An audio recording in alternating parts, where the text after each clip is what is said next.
The traditional Halloween celebration of trick-or-treating and going door to door unfortunately carries risk of transmission of COVID-19. And so this year we are discouraging participating in any activities that significantly increase your risk of transmission or exposure to the infection.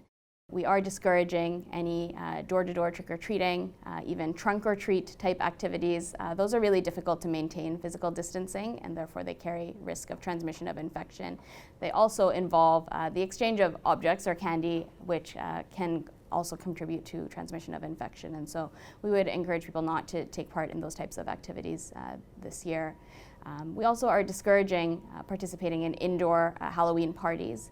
We know that transmission of the virus occurs relatively easily, especially in indoor settings where people are in close contact with each other.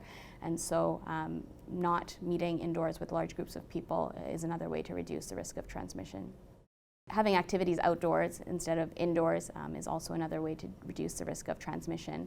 But unfortunately, there's no way to reduce the risk to zero anytime you have people from different households interacting, especially given the amount of transmission we're seeing in our communities still.